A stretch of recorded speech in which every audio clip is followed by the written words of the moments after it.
স্বপ্নদ্বীপের মৃত্যুকাণ্ডে গ্রেপ্তার আরও 2 পড়ুয়া। যাদবপুর বিশ্ববিদ্যালয়ের আরও 2 পড়ুয়া গ্রেপ্তার। ধৃতদের নাম দীপশেখর দত্ত ও মানতোষ ঘোষ।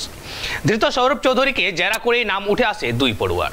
থানায় রাতভর জিজ্ঞাসাবাদের পর গ্রেপ্তার। ধৃত দীপশেখর দত্ত 2য় বর্ষের অর্থনীতির ছাত্র, বাঁকুড়ার বাসিন্দা।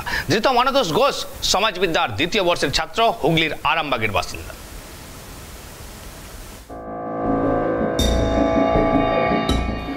যাদবপুরের মৃত ছাত্র স্বপ্নদ্বীপের মৃত্যু তদন্তে উঠে এসেছে কিছু চাঞ্চল্যকর তথ্য। মিলেছে স্বপ্নদ্বীপের ডায়েরি। মৃত ছাত্র স্বপ্নদ্বীপের ডায়েরিতে মিলেছে একাধিক চাঞ্চল্যকর তথ্য। কোনো ঘটনাকে কেন্দ্র করে প্রবল মানসিক চাপ সৃষ্টি করা হয়েছিল মৃত ছাত্র স্বপ্নদ্বীপ কুণ্ডুর উপরে। পুলিশ সূত্রের খবর শুধু ডায়েরি থেকে নয়, বেশ কিছু জনকে জিজ্ঞাসাবাদ করে তাদের বয়ান রেকর্ডের মাধ্যমে এই তথ্য উঠে এসেছে। প্রাথমিক তদন্তে পুলিশ সূত্রে মনতোষ ও দীপশেখর এই দুজনের উপস্থিতিতে মানসিক ও শারীরিক অত্যাচার করা হতে পারে বলে মনে করছেন পুলিশ আধিকারিকরা। তাই এই বিষয়টা পুলিশ আধিকারিকরা খতিয়ে দেখছেন। শুধু কি স্বপ্নদ্বীপ কুণ্ডু নাকি এর আগেও অন্য কোনো ছাত্র এই ধরনের অত্যাচারের সাক্ষী হয়েছিলেন সেটাও খতিয়ে দেখছেন পুলিশ আধিকারিকরা। গভীর রাত পর্যন্ত জিজ্ঞাসাবাদ করার পর ভোর 4টের সময় গ্রেপ্তার বলে ঘোষণা করা হয়েছে এই দুজনকে। তারপর এখন লালবাজারে নিয়ে যাওয়া হয়েছে।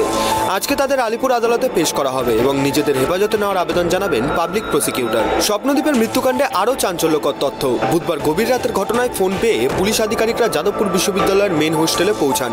ফোন পাওয়ার পর পুলিশ আধিকারিকরা পৌঁছালেও যাদবপুর বিশ্ববিদ্যালয়ের মেন হোস্টেলের গেট খোলা হয়নি। ভেতর থেকে বন্ধ করা ছিল হোস্টেলের মেন গেট। এরপর হঠাৎ করেই মাঝরাতে যাদবপুর বিশ্ববিদ্যালয়ের মেন হোস্টেল থেকে হলুদ ট্যাক্সি বেরোতে দেখে সেটাকে অনুসরণ করে যাদবপুর থানার পুলিশ। ট্যাক্সি অনুসরণ করার পর কেপিসি মেডিকেল কলেজ হাসপাতালে মেলে স্বপ্নদ্বীপ কুণ্ডুর খোঁজ। কলকাতা পুলিশের তদন্তকারী আধিকারিকরা এই মুহূর্তে দাঁড়িয়ে বুধবার দিন রাতে যে ডিউটি অফিসার কর্মরত ছিলেন যাদবপুর থানায় তাকে জিজ্ঞাসাবাদ করছেন। তাকে জিজ্ঞাসাবাদ করেই মিলেছে চাঞ্চল্যকর তথ্য। লালবাজার সূত্রের খবর, এই 3 জনকে গ্রেপ্তার করার পরেও হোস্টেলের আরও আবাসিকদের জিজ্ঞাসাবাদ করছেন পুলিশ আধিকারিকরা। আরও বেশ কিছু জন আবাসিক সন্দেহের তালিকায় রয়েছে। পুলিশ সূত্রে আরও জানা যাচ্ছে, যাদবপুর বিশ্ববিদ্যালয়ের মেন হোস্টেল, সেখানে থাকতো এরকম আরও অন্তত 20 জন প্রাক্তন পড়ুয়া, যাদের মধ্যে সৌরভ চৌধুরী হচ্ছে অন্যতম, কারণ তিনি বিভিন্ন গ্রুপের লিডার ছিলেন।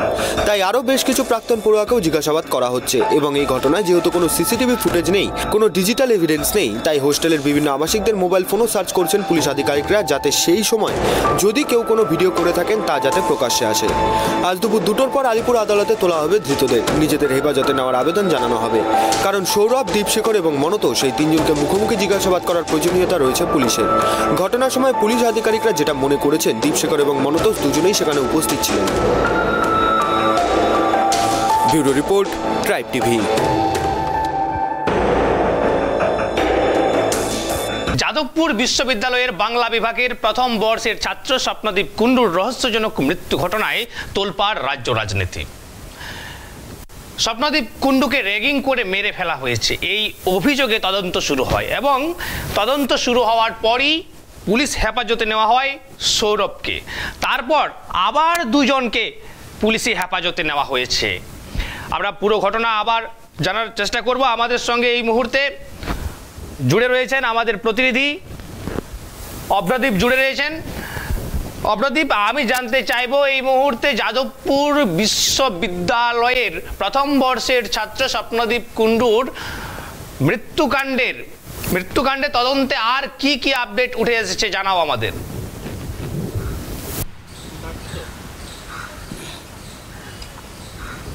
দেখো, তোমাকে যেটা প্রথমেই জানিয়ে রাখবো যে কালকে 10 দিনের পুলিশি হেফাজতে পেয়েছে সৌরভ চৌধুরীকে। তারপরে আজকে রাত্রির থেকেই 2 জনকে জিজ্ঞাসাবাদ করে আজকে ভোর 4:10 নাগাদ আরও 2 জনকে গ্রেপ্তার করা হয়েছে, যেরকমটা আমরা পুলিশ সূত্রে জানতে পারছি। আজকে তাদের আদালতে পেশ করা হবে দুপুর 2টোর পরে। কিন্তু শুধু এই 3 জনই নয়, আরও 20 জন এরকম প্রাক্তন আবাসিকের নাম উঠে আসছে, যারা সেই হোস্টেলে থাকতেন এবং যারা এই র্যাগিংয়ের সঙ্গে যুক্ত ছিলেন বলেই পুলিশ সূত্রে জানা যাচ্ছে। তাদের ইতিমধ্যেই জিজ্ঞাসাবাদ পর্ব চালাচ্ছেন লালবাজারের গোয়েন্দারা এবং যাদবপুর থানার পুলিশরা। এবং এই যে স্বপ্নদ্বীপ কুণ্ডুর মৃত্যুকাণ্ড, সেটা নিয়ে তদন্ত চালাচ্ছে। এই হোস্টেলের ভেতর থেকে একটি ডায়েরিও পাওয়া গেছে বলে জানা যাচ্ছে পুলিশ সূত্রে। এবং সেই ডায়েরিতে স্বপ্নদ্বীপ কুণ্ডুর বাবা জানাচ্ছেন যে যদি কোনো গুরুত্বপূর্ণ ঘটনা ঘটতো, স্বপ্নদ্বীপ কুণ্ডু সেই ডায়েরিতে কিন্তু লিখে রাখতো।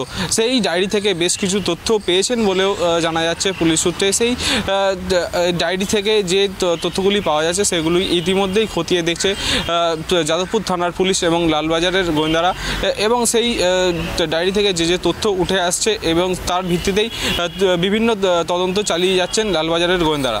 লব, অবশ্যই অপরাধীপ, তুমি আমাদেরকে শুধু আরও একবার জানাও যে এই মুহূর্তে যাদবপুর বিশ্ববিদ্যালয়ে যে র্যাগিংয়ের ঘটনা সামনে এসেছে, হোস্টেল সুপার থাকার পরও, কলেজ কর্তৃপক্ষ থাকার পরও এই র্যাগিংয়ের ঘটনা কিভাবে সিনিয়ররা কিভাবে এই র্যাগিং কর্মসূচি চালালো, তারা কি অবগত ছিলেন না? হোস্টেল সুপারও কি অবগত ছিলেন না? কলেজ কর্তৃপক্ষও কি অবগত ছিলেন না? নাকি সব জানা সত্ত্বেও তারা কোনো ব্যবস্থা নেয়নি?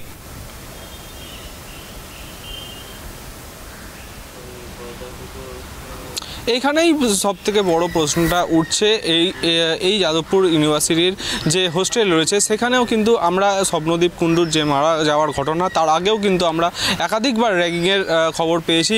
সেই সব কিছু কিন্তু জানা ছিল কলেজ কর্তৃপক্ষের এবং হোস্টেল কর্তৃপক্ষের, কিন্তু তারপরেও কোনো ব্যবস্থা নেয়নি তারা। এমনকি যেটা পুলিশরা তদন্ত করতে গিয়ে যেটা জানাচ্ছেন যে হোস্টেলের ভেতরে যেরকম ইউজিসির গাইডলাইন রয়েছে প্রতিটা জায়গায় যে সিসিটিভি ক্যামেরা ইনস্টল করতে হবে, সেখানে কিন্তু কোনো রকম সিসিটিভি ক্যামেরা ইনস্টল ছিল না। দু একটি সিসিটিভি ক্যামেরা থাকলেও সেগুলি অত্যন্ত পুরনো হয়ে গিয়েছে এবং সেইগুলি কোনো কাজ করছে না, তার থেকে কোনো এভিডেন্স উঠে আসছে না। পুলিশরা কিন্তু সমস্যায় পড়ছেন। সেখানেই গুরুত্বপূর্ণ হয়ে উঠছে এই যে যারা আবাসিক ছিলেন সেদিনকার সেখানে হোস্টেলে ছিলেন, তাদেরকে মুখ্য জিজ্ঞাসাবাদের করেই যা তথ্য উঠে আসছে। এবং তোমাকে যেটা বলে রাখবো, এবং সৌরভ চৌধুরী এবং যে দুজনকে গ্রেপ্তার করা হয়েছে তাদেরকে আলিপুর আদালতে তোলা হলে পুলিশের তরফে পুলিশি হেফাজতের আবেদন জানানো হবে এবং তাদের মুখোমুখি বসিয়ে রেখে একটি জিজ্ঞাসাবাদের পর্ব চালানো হতে পারে।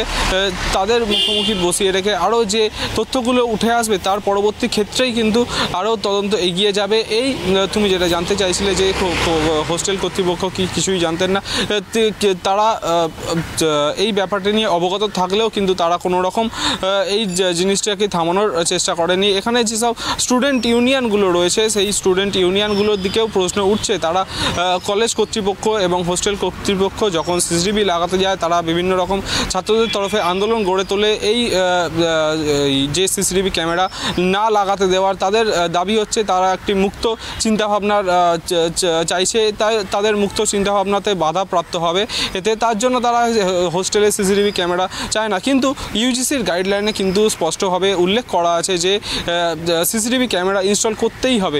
সেখানেই কলেজ কর্তৃপক্ষের ওপর প্রশ্ন চিহ্ন উঠে যাচ্ছে যে কেন এই ইউজিসি গাইডলাইন মানা হলো না।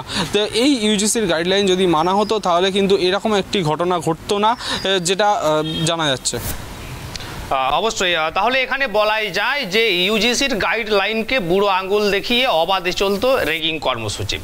অবদীপ, আবার আমি কিন্তু জানতে চাইবো যে 20 জনের নাম এরকম আবার উঠে আসছে যারা অভিযুক্ত, তাদেরকে কবে কিভাবে ডাকা হতে পারে কিছু কি জানা যাচ্ছে?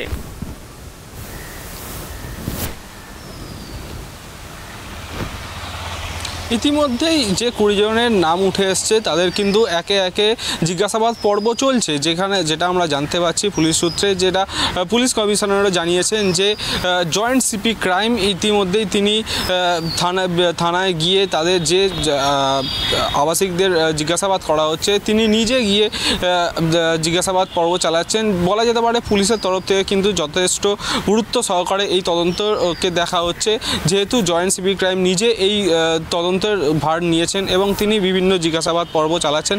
ইতিমধ্যেই আরও একটি অভিযোগ থানায় দায়ের করা হয়েছে এই যে হোস্টেলের পড়ুয়াদের তরফে যে এই যে ঘটনা ঘটে তারপরে কিন্তু তাদের বিভিন্ন জিনিসপত্র চুরি হয়ে যাওয়ার একটি অভিযোগও তারা দায়ের করেছেন ইতিমধ্যেই যাদবপুর থানায়।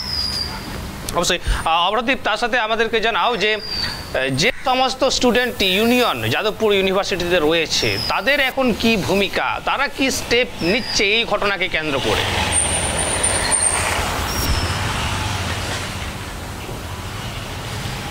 হ্যাঁ, তারা বিভিন্ন সময় আন্দোলন গড়ে তুলেছে, কিন্তু আমরা এই ঘটনার পরে কিন্তু আমরা কোনো রকম কোনো আন্দোলন এখানে দেখতে পাইনি। বিভিন্ন রাজনৈতিক দল তারা যাদবপুর থানার সামনে বা বিক্ষোভ দেখিয়েছে, যাদবপুরের যে রাস্তা রয়েছে সেটিকে অবরুদ্ধ করে বিক্ষোভ দেখিয়েছে। তাদের মূল দাবি হচ্ছে যে এই সমস্ত কিছুর ঘটনার যারা প্রধান অভিযুক্ত তাদের শাস্তি দিতে হবে, এবং স্বপ্নদীপকে খুন করা হয়েছে না র্যাগিংয়ের মাধ্যমে তাকে খুন করা হয়েছে সেই সমস্ত তথ্য কিন্তু তুলে আনতে হবে পুলিশকে। কিন্তু এই যে যাদবপুর ইউনিভার্সিটির যে ক্যাম্পাসে যে ইউনিয়নগুলি রয়েছে তাদের তরফ থেকে কিন্তু এখনও পর্যন্ত কোনো রকমের কোনো বিক্ষোভ বা আন্দোলন তাদের বক্তব্য কিন্তু উঠে আসেনি এই ঘটনায়। লবম। অতএব যাদবপুর বিশ্ববিদ্যালয়ের বাংলা বিভাগের প্রথম বর্ষের ছাত্র স্বপ্নদীপ কুণ্ডুর এই রহস্যজনক মৃত্যুর ঘটনায় মর্মাহত গোটা দেশবাসী, তোলপাড় রাজ্য রাজনীতি। এখানে ইউজিসির গাইডলাইনকে কিন্তু বুড়ো আঙুল দেখিয়ে অবাধে চলতো র্যাগিংয়ের কর্মসূচি, এবং যেখানে বারবার অভিযোগ আসা সত্ত্বেও কোনো পদক্ষেপ নেননি হোস্টেল কর্তৃপক্ষ বা কলেজ কর্তৃপক্ষ।